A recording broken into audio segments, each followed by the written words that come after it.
Welcome back everyone. Today's topic is transpiration पुल।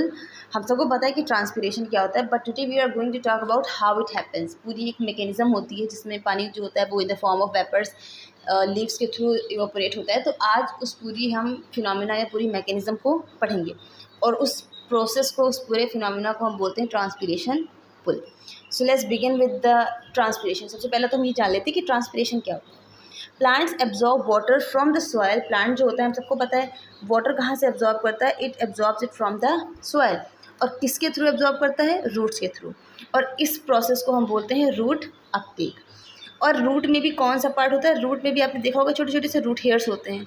यही root hairs जो होते हैं वो पानी को सॉयल से एब्जॉर्ब करते हैं। और ये रूट हेयर्स होते क्यों हैं, ये सरफेस एरिया को इंक्रीज़ करते हैं ताकि एब्जॉर्प्शन ज़्यादा हो जाए। ठीक है, I hope transpiration is clear कि कैसे क्या होता है। उसका सबसे पहला स्टेप यही है कि प्लांट जो होता है वो अपने रूट में जो रूट हेयर्स हैं उनकी मदद से सॉइल से पानी को इनटेक करता है। So the first step of transpiration is clear I think. Now इस चीज़ को हम थोड़ा सा बाद में बताते हैं आपको, पहले हम लोग इसकी डेफिनेशन को और थोड़ा सा एक्सप्लोर कर लेते हैं। The main force that pulls water from the root to the rest part is known as transpiration. यानी कि मान लीजिए ये आपका कोई प्लांट है, ठीक है, यहाँ पर आपकी रूट है और ये रूट हेयर्स हैं। तो पानी तो यहाँ से एब्जॉर्ब हो गया। पानी एब्जॉर्ब करने के बाद उसको ऊपर तक लेकर कौन जाएगा, क्योंकि यहाँ तो पूरी बॉडी है प्लांट की, यहाँ पे लीव्स भी हैं, फ्रूट्स भी, एवरीथिंग इज़ देयर। तो जो फोर्स पानी को यहाँ से लेकर ऊपर तक जाता है उसी को हम बोलते हैं ट्रांसपिरेशन। ठीक, और यहाँ पे आने के बाद क्या होता है, जो लॉस होता है किस फॉर्म में होता है, वो वाटर वेपर की फॉर्म में। तो हम ये कह सकते हैं कि ट्रांसपिरेशन वो प्रोसेस है जिसमें हम ये देखते हैं कि पानी जो कि रूट से होते हुए ऊपर लीव्स तक पहुंचता है और लीव्स के बाद वो जो आपके स्टोमेटा होता है, यानी कि जो पोर्स होते हैं, वहाँ से in the form of vapours, भाप की फॉर्म में क्या होता है, वो वहाँ से निकल जाता है। So I hope it is clear to everyone. अब इसको थोड़ा सा डायग्राम में हम देख लेते हैं कि पानी जो है आपका वो कहाँ से एब्जॉर्ब हो रहा है। It is absorb by the root hairs. ठीक, फिर पानी कहाँ जा रहा है, ऊपर जा रहा है। एक टर्म लिखा हुआ है सक्शन प्रेशर, ये मैं आपको भी एक्सप्लेन करूँगी बाद में। पानी यहाँ पे जाने के बाद क्या हो रहा है, रूट्स के लीव्स के थ्रू वाटर वेपर यानी भाप की फॉर्म में क्या हो रहा है, ख़त्म हो जा रहा है, यानी कि प्लांट से या लीव से बाहर हो जा रहा है।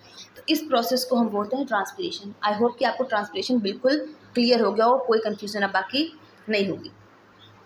When water evaporates from the tiny pores or stomata on the leaf, it creates a kind of vacuum और negative pressure। सिंपल सी बात यह है कि अगर कोई प्लांट है और उसकी लीफ वगैरह से पानी को हम रिमूव कर दे रहे हैं तो यहाँ से एक निगेटिव प्रेशर ही तो जनरेट हो रहा है, क्योंकि यहाँ पर पहले वेपर्स फिल थी। जैसे ही पानी यहाँ से बाहर निकल गया, यहाँ पर निगेटिव प्रेशर बन गया। अब ये निगेटिव प्रेशर क्या करेगा, ये पीछे वाले जो मॉलिक्यूल्स होंगे वाटर को, उनको घसीट के ऊपर लाएगा।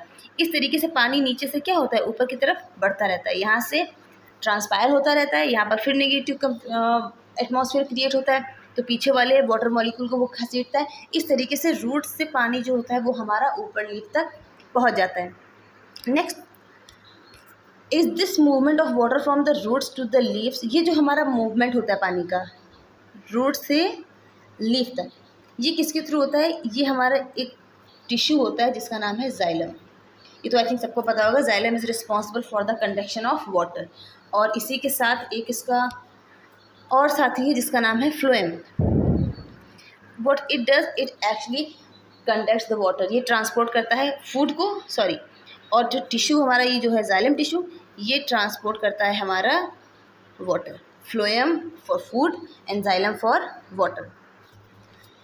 अब हम बात करते हैं कि ट्रांसपिरेशन पुल क्या होता है। अब तक मैंने आपको ये बता दिया है कि ट्रांसपिरेशन क्या था, कैसे पानी रूट से ऊपर जा रहा था, वहाँ से ट्रांसपायर हो रहा था। अब हम बात करते हैं मैकेनिज्म की।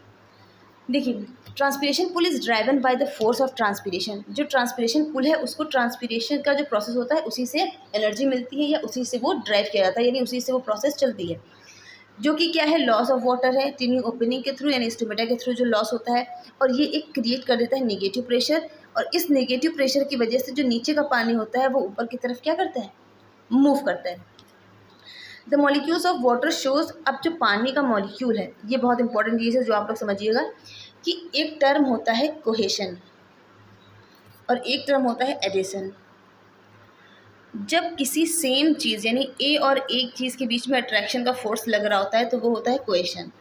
और जब कोई दूसरी चीज़ यानी ए और बी कोई मॉलिक्यूल्स हैं जो कि अलग अलग हैं, उनमें जो अट्रैक्शन का फोर्स लग रहा होता है वो होता है एडिशन।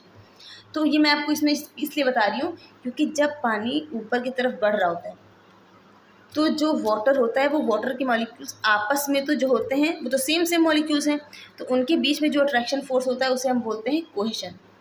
और जो ये वेसल है, जो जाइलम की वेसल है, ये तो बी सब्सटेंस माना जाएगा और पानी को हम ए मान लेते हैं। तो इनके बीच में भी एक अट्रैक्शन बना होगा तभी तो ये ऊपर तक चढ़ पाएगा। अगर इनके बीच में भी कोई अट्रैक्शन नहीं हुआ तो पानी हमारा ऊपर की तरफ बढ़ नहीं पाएगा। ये बात आपको समझ आ गई? मैं आपको दोबारा एक बार एक्सप्लेन कर देती हूँ कि जब water it is moving, let's see for example, देख ये कोई प्लांट है, जब पानी यहाँ से मूव करेगा ऐसे, ये वाटर की मॉलिक्यूल्स हैं, ये तो आपस में अटैच्ड हैं कोहेशन के थ्रू, लेकिन जो ये वाला पोर्शन है इससे भी तो इसको अटैचमेंट होनी चाहिए, इससे भी तो इसको अट्रैक्शन होना चाहिए, वरना ये पानी ऊपर की तरफ बढ़ेगा ही नहीं। तो जो अट्रैक्शन वेसल्स और वाटर के बीच में है वो हमारा एडेशन है। क्यों? क्योंकि पानी का मॉलिक्यूल कोई दूसरा पार्टिकल है और वेसल जो है हमारी यानी जो जाइलम की जो टिश्यू है हमारा वो दूसरा पार्टिकल है। तो ये दोनों फोर्स ही रिस्पॉन्सिबल है हमारे वाटर मॉलिक्यूल को ऊपर तक ले जाने के लिए। और यही वो फोर्सेस हैं जिनकी वजह से अगर पानी हमारा इस तरीके से मूव कर रहा है किसी प्लांट के अंदर तो वो एक पुल बना रहता है, मतलब पानी यहाँ से मूव कर रहा है यहाँ से यहाँ तक, फिर उसके बाद वो निकल जा रहा है लीव्स के थ्रू। तो ये जो एक लेयर बनी हुई है ना, कॉन्टिन्यूएशन जो है, इसी को हम बोलते हैं पुल। तो इसको मेंटेन किसने कर रखा है? इसको मेंटेन कर रखा है हमारे दो फोर्स ने। एक का नाम है कोहेशन जो कि हमारा कहाँ पर लगता है, जो लगता है मॉलिक्यूल्स के बीच में, और दूसरा है हमारा एडेशन जो जाइलम के टिश्यूज़ और हमारे वाटर के बीच में लगता है। So I hope it is clear to everyone. Now see the diagram. एक टर्म लिखा हुआ है ऑस्मोसिस। ऑस्मोसिस का मतलब ये होता है कि जब कोई भी चीज़ हायर कंसंट्रेशन से लोअर कंसंट्रेशन की तरफ बढ़ रही होती है। अब इस चीज़ को एक एग्जांपल से मैं आपको समझाऊँ। फॉर एग्जांपल कोई एक रूम है जिसमें 10 आदमी बैठा हुआ है और कोई एक रूम है जिसमें 100 आदमी बैठा हुआ है। तो जैसे ही किसी भी इंसान को चांस मिलेगा वो यहाँ से उठकर यहाँ जाना पसंद करेगा। क्यों? क्योंकि यहाँ पर कंसंट्रेशन कम है और यहाँ पर कंसंट्रेशन ज़्यादा है। तो ज़्यादा कंसंट्रेशन से लोअर कंसंट्रेशन की तरफ जब मूवमेंट होता है तो उसी को हम बोलते हैं ऑस्मोसिस। और ये किसके लिए कहा गया? ये रूट्स के लिए कहा गया। यानी रूट हेयर्स जो होते हैं वो लोअर कंसंट्रेशन में होते हैं और जो हमारे सॉइल में कैपिलरी वाटर होता है वो हायर कंसंट्रेशन में होता है। तो हायर कंसंट्रेशन से जब लोअर कंसंट्रेशन की तरफ पानी मूव करेगा तो उसे हम बोलेंगे ऑस्मोसिस। और वो हमें कहाँ देखने को मिलता है? वो मिलता है हमें रूट हेयर्स में। ठीक है, ये फिनोमेना रूट हेयर्स में मिलता है। फिर ये प्रेशर इसको ऊपर की तरफ बढ़ाता चला जाएगा। जो वाटर मॉलिक्यूल्स के बीच में पड़ रहा है कोहेशन, और वेसल्स और जो वाटर मॉलिक्यूल के बीच में रिएक्शन पड़ रही है उसको हम बोलेंगे एडेशन। तो इसकी वजह से कोहेशन और एडेशन जो होता है ये वाटर कॉलम को बनाए रखता है। और यहाँ पर आने के बाद ट्रांसपिरेशन होगा, यानी वाटर जो होगा हमारा वेपर्स की फॉर्म में वहाँ से रिमूव हो जाएगा।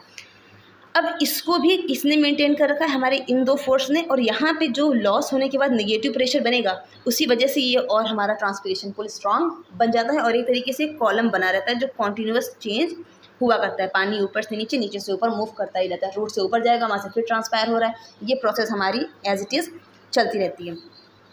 लास्ट में आपसे कह रहे हैं कि जो एडेशन होता है वाटर मॉलिक्यूल्स में वो वॉल्स के बीच में होता है और जो हमारा होता है, क्योंकि एक चीज़ आपने पता होगी कि पानी जब ऊपर जा रहा है तो वो ग्रेविटी को भी तो काउंटर कर रहा है, क्योंकि ग्रेविटी तो नीचे खींचती है हर चीज़ को। तो कौन सा ऐसा फोर्स है जो इसको काउंटर कर रहा है? यानी जो हमारी ग्रेविटी है उसको काउंटर कौन करता है? एडेशन। यानी वो फोर्स जो हमारा ए और बी में लग रहा है, यानी डिसिमिलर मॉलिक्यूल्स में, जैसे कि वेसल्स में और हमारा वाटर मॉलिक्यूल में। ठीक, और कोहेशन कहाँ लग रहा था? It was between water and water. Same molecule के बीच में लगेगा, इट विल बी कोहेशन, और डिफरेंट मॉलिक्यूल्स के बीच में लगेगा, that would be adhesion. Last में आपको ये बता दूं कि जितनी भी बातें मैंने बताई हैं it is based on a theory जिसका नाम है कोहेशन पुल थ्योरी, जो कि दो साइंटिस्ट थे, his name one is Dixon and one is Joly. इन्होंने 1894 में कोहेशन एडेशन थ्योरी दी थी और उसी में इन्होंने सारे म्यूचुअल अट्रैक्शन के बारे में बताया था कि कैसे ट्रांसपिरेशन पुल बनता है। So it was all about this, and if you like this video don't forget to subscribe, like and share. Please do share with your friends. Thank you.